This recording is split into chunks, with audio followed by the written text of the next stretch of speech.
Hi everyone! So, as I've talked about briefly in I think it was the Kagamine birthday speed paint, I wanted to do a 3 things I learned in 2017 type of video to recap the changes and hopefully improvements that I've made in this past year. Apologies ahead if I get a bit rambly, I'll do my best to be concise. Okay, so number 1, changing up my colouring process and adding a bit more colour into the picture. So this one by far has been the biggest change this year for me, or should I say last year, in 2017. And I learned this mostly as a result of going through school and learning more about the 3D process, specifically on the rendering side of things. I've also been inspired by an artist by the name of Snow Skady, I think that's how you pronounce it, who I got into more thanks to the Elder Scrolls 3 Morrowind, and I will have a link to their works in the description. Okay, so see this program? This is what I spent most of my time learning how to do while I was in school for the past 9 or so months. I don't know how to use it, but what I do know is that the 3D lighting process is different to the method I was using, and that coming to understand that led to some experimentation when I ran up against the limitations of the process that I was using. The biggest one being that light is coloured, and sometimes it's lots of colours mixed together to make something closer to white, which I have talked a little bit about before. I will link a brilliant colour tutorial video by Cynics in the description if anyone needs a refresher on that. But that fact is important as light is coloured, and that means that that light can be changed and manipulated to reflect the desired mood. So the painting on the shadows with Multiply doesn't really have this option of mood.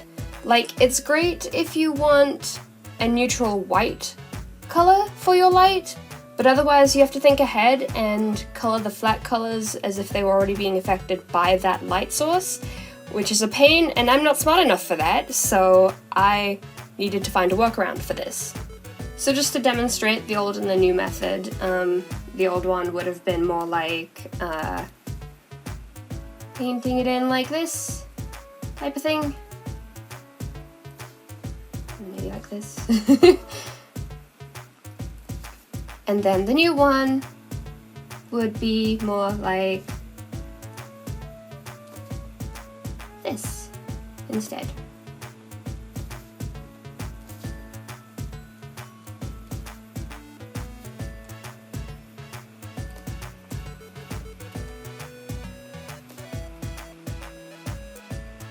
Kind of like that. Of course, way neater and nicer. My new process consists of having all 3 of these factors separate, the base colours, the shadow, and the lights, so you can adjust each of these individually. Say if I wanted the colour of the light on this chicken a different colour, I could... Oops, that's a saturation, but you know, I could make it like a really cool kind of light, and you couldn't do this with this, otherwise you'd be affecting the base colours. So that's pretty useful to have as an option. Here's probably a better example. This picture uses the same base colours for Cicero here, and then as you can see, I think it handles skin a lot better. You do kind of lose a little bit of the contrast of the colours, but that can be, again, changed. It's not really an issue. The only downside so far is that you can't really do anything with dynamic occlusion as neatly as you could before, unless you're willing to split the Multiply shadow layer into multiple parts, and you know, you could do something with that, but it isn't as easy as the previous way. For the color dodge layer, or the color dodge folder, for the color dodge layer, you really want to work with dark desaturated colors, but you can sort of adjust and change from there, as I showed with the chicken. I have noticed a pretty big jump in quality with this. I think probably my favorite example has to be this one currently, because it's the first time I tried something other than a warm light source. It's still probably one of my favorite works from 2017. It took a bit of getting used to, but I'm having a lot of fun with this in general, and as a result now I would recommend at very least trying this out. I convinced the guy who made the SpongeBob tower to give this sort of thing a go, and he's noticed that it's a lot easier to render forms now, so really I think anything that makes that process not as painful is a good thing. And that's probably my biggest change. The second biggest is atmospheric blur, which is present in this image as well. I'm not sure if that's the proper name for it, but I learned this year that just kind of airbrushing over certain surfaces that are in the light looks better.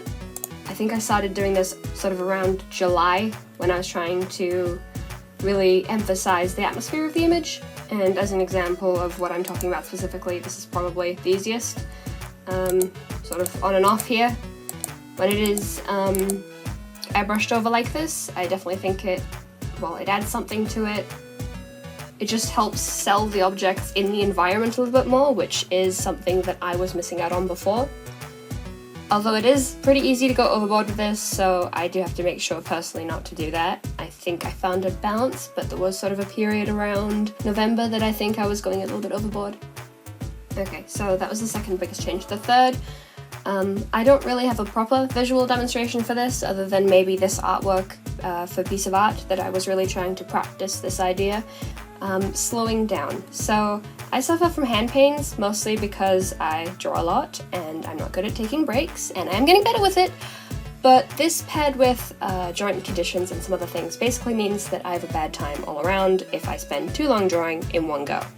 And I'm stubborn and I want to finish things, so this is kind of a persistent problem with me.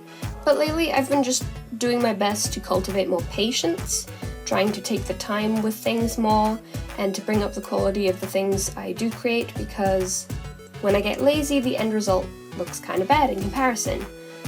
So I've been doing that more. I've been trying to slow down my strokes, tell myself that I'm only allowed to work up to a certain point on an image, and if I actually want to enjoy the act of drawing, I better savor what I'm doing right now, and it's actually let me get more done. I can draw for longer, my pictures come out more polished, and I have less hand pains overall, and I've just been so impressed by this. I recommend it to anyone working long hours on pictures, just trying to slow down a little bit. If anything, it's increasing my productivity, and I'm really happy about that, especially because it's less painful too. So that's about it. That's my 3 things of 2017 that I learned in art. Thank you very much for watching, and if you have any questions, feel free to leave them in the comments below.